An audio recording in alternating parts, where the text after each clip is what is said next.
Hi, my name is Trinity French, and I'm one half of the coaching duo here at Wired to Change. That's with the number 2. We help you get to the life of a small business owner and enjoy that life every single day. And I'm missing my main squeeze, my work husband, my life work partner, Mike Manning. He is on hiatus today, enjoying a nice hurricane party down in Destin, Florida. So we'll give him a shout out. And he's much better at these intros than I am, but I am much better at introducing the one, the only, the very, very, very, very, very, very, very special guest, Miss Mica Parekh. How are you today? I'm awesome. Good. I'm so excited you're here. I am too. It feels like Girls' Day. I love it. And for those of you that do not know Mica, you probably should, because I would say you are incredibly well connected in the community. And you do a lot of networking. I do. And you have a lot of fun fans and subscribers and followers of all of the different endeavors that you're a part of. And one of your newest endeavors, which is Mica's Sweets and Treats, you brought me cookies today. I did. And I'm so excited. I'm going to eat one of these cookies while we're sitting here. So please do. I'm going to. I want you to eat Mike's cookie first, since I had no idea he wasn't going to be here. And he didn't even text me back when I texted him this morning. So. Well, he's had very spotty reception, so we'll give him a little pass. But I don't know. So let's start first with a little bit about you. Tell us about, so one, your husband Tesh is very gifted. We almost had him do our wedding, and then we had to cut our budget, which sucked. And now, of course, it's the one thing that I'm like, dang, that would have been really cool to have. And what I'm talking about is he does wedding paintings live at weddings. He does. Which is super cool. And, you know, we wanted the wedding that had all the like bells and whistles and stuff that nobody else has. And I thought that was such an awesome concept. But my husband, so I'd known about you and knew you guys, but my husband found him on LinkedIn. Yes. Which was kind of crazy because he's like sending me Tesh's information. And I'm like, wait a second. I recognize that name. That's how we found you. It was on a LinkedIn. I think it might have even been just a regular post. It may have I don't been. think it was even an ad or anything. Well, and LinkedIn is kind of like the redheaded stepchild. We hop on that thing for, maybe once every 2 weeks. We just cannot get a lot of traction in there because we just don't have a lot of time to spend. So I'm so thankful someone found us. That makes me feel good on LinkedIn. That's how I found you, was on LinkedIn. That's and I'm going to awesome. say hi to my husband, Scott. Hi, Hey, baby. Scott. Hey, baby. He listens to every episode. And so how did IWP Photography start? Because that's one of your businesses. And as you guys get to know Mica better, you're going to understand that she, like myself, just has to have her hand in pretty much everything. I think I can be branded a serial entrepreneur now. Yes. Because I have more than 3.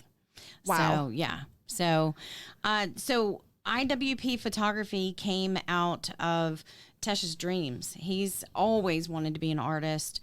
When I met him in 2000, he loved to photograph weddings, and I had that network built, and I was able to get us some weddings, just as Mica and Tesh. It was no business, really. Yeah. It was just something fun we did on the weekends.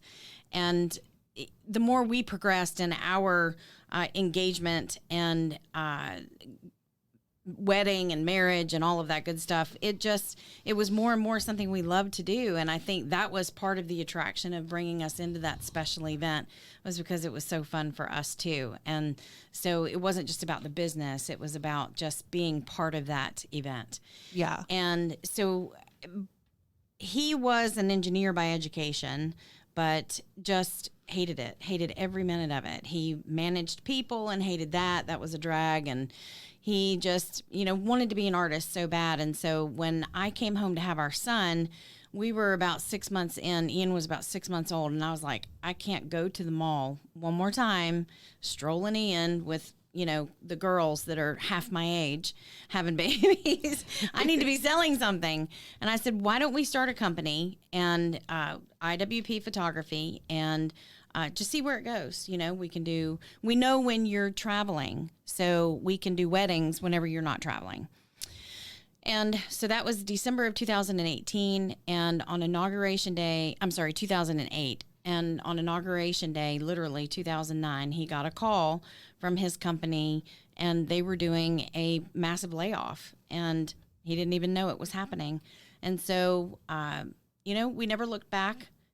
I really considered it a gift from God that it had happened because we had nowhere to go. And obviously in that time frame, it was a huge recession. Right. And it was just a terrible time. And what did we do? We responded by starting our own business. So fortunately, we never looked back. We kept the lights on. We've really managed to grow a really cool business. Tesh evolved into not only photographing weddings, but then he went to headshots, then he went to events, corporate events. And then to do even more in the event industry, he started doing the live painting. Yeah. And so those are really cool too. I have absolutely nothing to do with those though. Absolutely nothing. You wouldn't want to see. I used to say you wouldn't want to see anything I would paint, but now I paint cookies. So that's kind of fun. It's been a very interesting journey that I'm sure we'll talk about. But that's how we got started. We really had nowhere to go. So we had to make it work. I think that's more common for entrepreneurs, that they have an idea, they start getting, their feet wet, and then something happens that pushes them into the deep end, and it's sink or swim at that point, because either you're going to make the business work, or is he going to go back and get another engineering job that he's going to be miserable in for the next 20 years until he retires? I mean, that sounds terrible. Yeah. So I'm glad that happened to him and that he was able to fully launch the photography business. Mm-hmm. So what part did you play in that? Were you operations? Were you what was your role in the photography business? Initially, I was the back end. So I was the toilet cleaner. I was the QuickBooks operator. I was the salesperson. I became the face of the business through all of that. And that's where all of that networking came into. I mean, I did everything but photograph the events. He was the talent. I was the manager. And then I started learning from him how to photograph events and started actually shooting my own smaller weddings, events like birthday parties and things like that. And then a few corporate companies that I still work with today when they have events or when they did have events. So I missed that. But it really evolved for me on that end. But I truly was the face. He is one of the biggest introverts you'll ever meet until you get to know him, and then he just won't shut up. But truly, he is very introverted, and he says that sales is not his thing, but he's really good at sales too, but on the computer. He can email you. If he can email you and sell it, that's fine. But if you want to meet him, he flips it to me, and it's just he doesn't like to be out there. But that makes sense. Yeah. Would you say that you have automated or replaced the things that you were doing, or as you've moved into your other ventures, or are you still doing all of it and your new ventures? Tesh is slowly picking up some of the things that I do, but I'm still very much involved. I still handle all of the QuickBooks and do the introductions. Bless your stinking heart. My God. I'm so, I hate COVID just like the next guy. I really truly do. But with the growth of Mica Sweets and Treats, if I had to also network in person, he would have to be doing some of that by now anyways. Right. It's either going to be, me or him because it's just us. We're the dynamic duo. Well, I'm excited about the sweets and treats, and we're going to get to that because I'm going to eat one of these stinking cookies. I'm over here drooling. But what are your other ventures that you have going on? Because you mentioned you have 3 or 4 different. Well, so IWP Photography is the photography business, and then we have the Tesh's Live Wedding and Event Paintings. Yep. For anything painting related. And I don't want to forget to tell you that you can have one of your favorite wedding photographs actually painted by Tesh as an anniversary gift, which I know is coming up. It's bizarre that you've been married almost a year. I know. It's flown by. Yeah, our anniversary is on the 27th. Oh my and gosh. So 10 days. Oh my gosh. I know. Oh, wow. So you could actually have him paint from one of the photographs. But so he does that. But then he also has his gallery, Tesh's Fine Art. And through this time where the photography side got very quiet, he actually created a page on Fine Art America that has to be managed now. And all of his artwork is on Fine Art America. And you can purchase that, and they print it professionally, whether you want it on a piece of paper as a print or you want it on a canvas.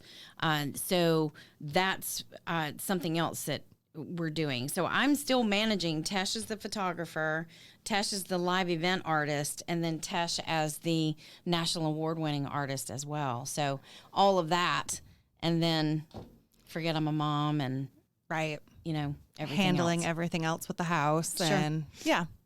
And then you decided you weren't busy enough. Yes. And that you needed something else to do.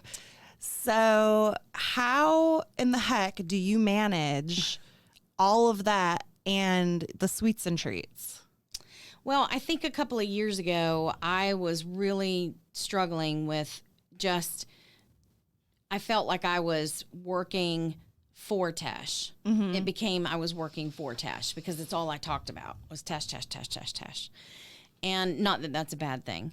But I needed something of my own. I had built this company, you know, this entity, and it was basically, you know, 2020 was supposed to be that year that just truly could go on autopilot. We could go on autopilot forever. It was like I couldn't take a vacation without the phones it's not ringing for weeks after we came back. You know, I was always in it. I had to be in it all day long, every day for it to work. And it really felt like 2020 was going to be that year that we could put it on autopilot. And we'd created that great book of clients. We knew when the calls were going to come in for the events. We knew what events we were going to have. We knew who we were going to target to get new events. And COVID, that's just my little, you know, destroyed 2020 story of COVID. But I didn't intend to, it wasn't in line with, you know, trying to, when was I going to start it or that sort of thing. But there is an adopted granny down in Louisiana who adopted me many years ago. We call her Granny B. And I had been talking to her about, you know, I just need something else. I need something of my own. What does that mean? What does that look like? I went and received my certification for meeting planning because I thought it was going to be a corporate meeting planner. I was looking at taking a job with a international company, and I was going to travel. I was going to be, you know, flying to Sweden and anywhere I wanted to go. I could go anywhere. They had events all over the world, and I just had to go on the calendar and check a date that I wanted to be gone. And I was going to go do all of that and everything. And then all of a sudden, that was, I mean, that just, the break, every break that could hit was hit. There was just, all of a sudden, everything dried up. It went away. Yeah. And it was just like the door was closed completely. So I knew that God had something else in mind. And so I was chatting with Granny, and Granny's a big believer in God. She just thinks that he's going to work it out. Work it out. And so she said, you know, I'm going to think about this. And I said, okay, well, I've got to go bake some cookies. I really honestly don't even remember how it happened anymore. But a couple of days later, she said, you know, I want you to come in and bake those cookies for me. And I want them to be for me and my girlfriend for an LSU football game. So I want them to be decorative. And I was like, why? Why do you want me to do them? Go down. I don't know how to do any of that. I don't have a cookie cutter that looks like a football. I didn't have any of that. Right. I cannot draw a straight line with a ruler. And that's just been my mantra my whole life. I don't have any of that. I burn chocolate chip cookies. At this point, I'm burning chocolate chip cookies. My cakes are crooked. It's just so bizarre that she wants me to do this. She said, no, I want you to do them. And I was like, okay. So I went online and I purchased cookie cutters and I baked these cookies. And this was October of 2018.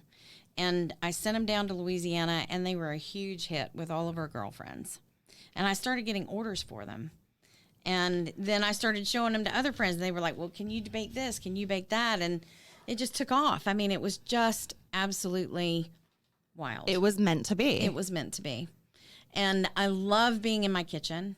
I always did. I loved cooking, but as far as baking, that really wasn't my thing. But from time to time, I would explore baking a particular cake or that sort of thing. So it wasn't that I'd never done anything, but I promise you, before October of 2018, I burned every chocolate chip cookie I ever made. It was awful. But now I have the best in town. I promise. That's amazing. So how did you go from this is something that is sort of a hobby to creating it into a business? I had to. I was getting so much business that I had to either make it a business or I had to stop. I don't know any other way. Yeah, that's right? an amazing problem to have. It is. And I don't know any other way. It's either, can I say balls to the wall? Yeah, absolutely. Okay. It's either balls to the wall or I can't sell this anymore because I don't know a happy medium. I don't know a hobby. I'm not a hobby baker. Right. I don't even know what that means. What does that mean? You bake like once a month. I don't understand that. Yeah. So I love hobby bakers. Don't get me wrong, but that's not who I am. I'm in it to win it. Bottom line. And I made a plan. I mean, all of this stuff just came to me, and I made a plan, and I put it out there. And I mean, it is running wild. It is just crazy. I mean, are you still doing all the baking yourself, or have you? I am. You are, but I'm looking for someone part-time. Okay. Yes, putting it out there. I need someone. Listeners, Mica is ready to bring somebody on. That's an exciting step. It is. I'm really nervous about the holidays if I don't have somebody to help me because I'm already, I would say, 3 out of the past 5 weeks, I've been up till 1, 2 o'clock in the morning decorating cookies for orders. So if I just had, somebody come in part-time and help me out, that would be such a blessing that knew how to ice cookies and that sort of thing. It's hard to teach somebody that, Yeah. I'd rather have somebody with some experience. I'm looking at these and they're absolutely adorable. Thank you. And I am not a hobby baker. I am a bake out of necessity baker. So, because I'll commit to something like, oh, I'm going to throw this, sip and see or bridal shower or whatever it is. And then I always make these over the top cupcakes and everyone is frosted individually and they all have, different designs and different, like every cupcake are all in the same color scheme, but they all have to look different and they're super pretty and I'll put pearls on them and just make them, like. Are you available for the holidays? No, because it takes me forever. I mean, it probably takes me like 6 hours to make one thing of cupcakes because of all the frosting and so I'm looking at these and I'm like, dang, that is a lot. I mean, I don't think people realize how much work it is. There is a lot. And your handwriting on these cookies is immaculate. You are so funny. That's it. It's so hard for me to take compliments and to hear people say things like that. If you saw the chicken scratch that I wrote, I honestly, working on these cookies, my handwriting has actually gotten better. Oh, I'm sure. But before it looked like a, 3-year-old. It was awful. So, well, everyone needs to put in their 10,000 hours and get to what they're really good at. That's true. That's true. Have you read the book So Good They Can't Ignore You? I haven't. Oh, it's so good. I think it's like Cal Newport or something that wrote it. Really good book. And it's all about the 10,000 hour philosophy and how people do not just wake up one day and find out that if you always think that you have a passion for something, people wonder why. Well, I'm passionate about animals, and then I go in and I become a vet, and then they're miserable and they actually hate everything about being a veterinarian. Right. But then you have people that, like with coaching, I love it and I'm super passionate about it, but that's not something that I grew up going, oh, I'm going to be super passionate about being a coach. I became passionate about it because I got good at it. And then it became a passion, and it's really fun because I found out that I'm better at it than most people are. So that makes you in higher demand. So the whole book is just such an interesting premise on how to reprogram our brains, and how even with baking, how it was something that you were kind of like, but then as you did it and you're getting better and better and better and better at it, then it becomes a true passion and a labor of love because you actually enjoy doing it because you're having these amazing results. I'm addicted to it. I'm addicted to the whole process. I'm addicted to the compliments. And there is a euphoria that an artist, not my husband, but I know he experiences, he doesn't talk about it, but I know he experiences it, a euphoria that you go into, and it's a place where you don't hear anything, you don't feel anything, you're just there. And everything is peaceful and calm. It's a funny story. So peaceful and calm that I was sitting there decorating cookies. I think it was Monday night, and all of a sudden the house alarm went off. It was 2:00 in the morning, and the alarm went off.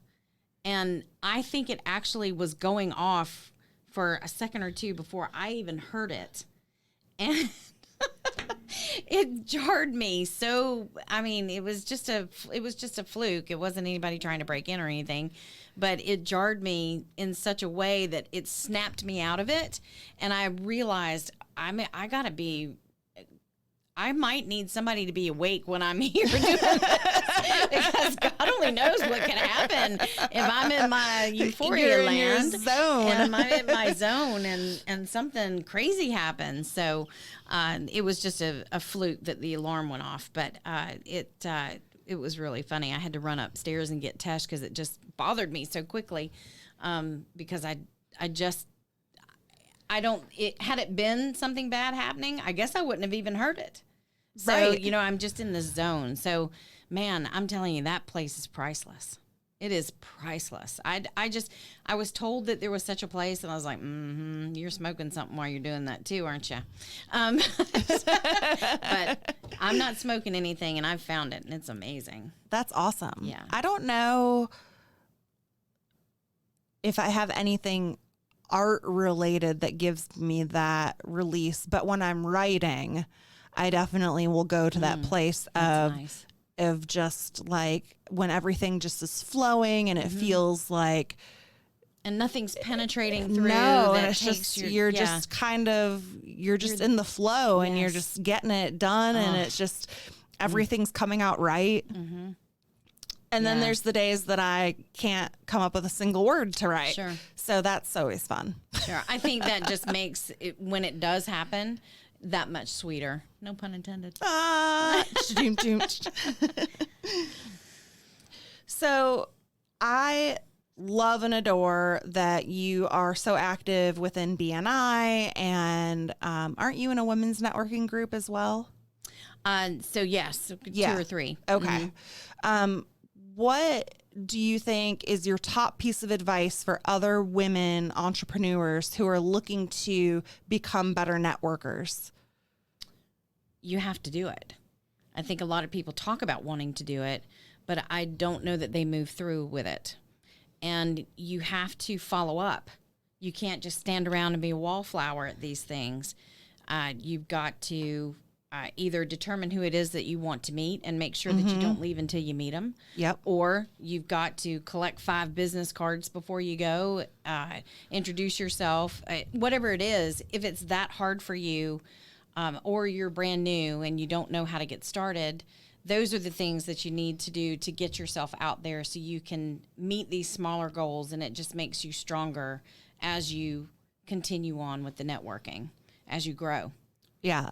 And one of the keys with networking, and the thing that I think you're really good at, is remembering people and then connecting them in ways that helps each of them. It might not necessarily be like, oh, this person's a perfect referral for you right now, but I think you're going to enjoy getting to know this person, and just being that connector that puts and pairs people together and gets people excited to be in the same place. I mean, I know every time that you come visit our BNI group, Business Networking International, you just bring energy and you're all excited, and we're always trying to steal you into our group, even though you won't ever come. I'm sorry. That's okay. That's okay. I know that you love your group and they love you, but someday. There's an energy in your group, though, that is just, it really is exactly what, you need a BNI to be. Yeah. And I just love the camaraderie in your group and the connections that y'all have. I really do. Oh, we were meeting today and we were making such fun of old Mike. Oh, no. That's his nickname in our group is Old Mike. We have Old Mike and Young Mike, and Old Mike gets a lot of shade thrown his way. I know. He handles it well, though. I was teasing about him today that he's in Florida because that's where old people go to die. So he's going to listen to this episode and be like, what the heck were you guys talking about today? That's where yes, old people Mike, go to we die. were making fun of you pretty hardcore. Get out, Mike. Get out. Come home. So as a woman in business, what would you say is the hardest obstacle for you versus some being in a man's world? Well, I think I'm my biggest competition, right? Mm-hmm. I feel like if anybody's going to get in my way, it's going to be me. Whether it's I got in my way to allow them to make me feel like I wasn't good enough or whatever. That's me. That's all me. And so I wake up in the morning and I'm the one who has to say, nobody's going to get in my way and steal my sunshine today. And I think laying that groundwork, you do have to be strong sometimes, because there is that good old boy network sometimes that we have to get through. Sometimes you get through them and sometimes you don't. And that's okay too. It just depends on, at the end of the day, if they know that you're just not going to take any crap and you're going to do the best job regardless of whether you're a woman, a man, or whatever, you're going to get it done. Do you get many cookie orders from men? Not too many. A few. Yeah. I think they should do like anniversary cookies for their wives. Absolutely. And, Valentine's Day cookies. Absolutely. I think they probably don't order necessarily from me because, for cookies, because they think in their mind, that it takes a really long time. Mm-hmm. And they're usually like the day before trying to come up with something. I don't know, but I can help you. I just want you to know, Guy, I can help you. Even if it's the day before, I can fix something very nice for you. That's the complete opposite in my relationship. Scott's had my anniversary present probably wrapped and ready to go for 6 months, and I'm sitting here going, 10 days that I have to figure something out. I have to get it. Yeah, well, this has been a lot of fun. I'm excited to continue our conversation. Okay. I have a whole list here of fun questions for you. Them. So for our listeners out there in listener land, you definitely have to come back and listen to Mica and I as we explore the pains, the struggles, and the pure joy that comes from being a woman in business. Absolutely. And also, if you are interested in finding her, you can go out. I was stalking your Instagram page. Oh. And like I said earlier, I'm really hungry. So I was looking at all these cookies and I'm like, they look absolutely delicious. But you can find her on Instagram under Mica's Sweets and Treats. Mm-hmm. You're also have a really nice Facebook page. Thank so you. They can find you there. Are there any other places that people should be following you? So they can go to my website, which is micasweetsandtreats.com, and they can sign up for my newsletter. I am that person that will leap over furniture to delete a newsletter. I've never liked them. The ones that go on and on and on, I can't take it. However, mine is full of images that for the cookies that are coming up for the next month. So especially now, It's really cool to see my newsletter. It's short and sweet. full of video or full of photos though of the cookies that I'm going to be making, say for Halloween, Thanksgiving. Nice. Yes, the holidays are upon us, and I'm so Yes, excited. they are. Yes. I'm going to probably gain another 10 pounds with all these It's snacks. all good. But, It's all good, baby. at least it's fun pounds. That's right. Absolutely. Well, this has been awesome. And if you want to find us, Mike and I are all over the place, but we would love an email from you, info@wiredtochange.com. You can find us on Facebook. You can find us on LinkedIn. And of course, you can always find us here wherever you are listening. And we would appreciate if you would go out, like, subscribe, rate, and review, because your feedback and support of our podcast is what makes it happen. Yep. And we really appreciate all of our listeners. And we look forward to seeing you next time on our Wire to Change podcast.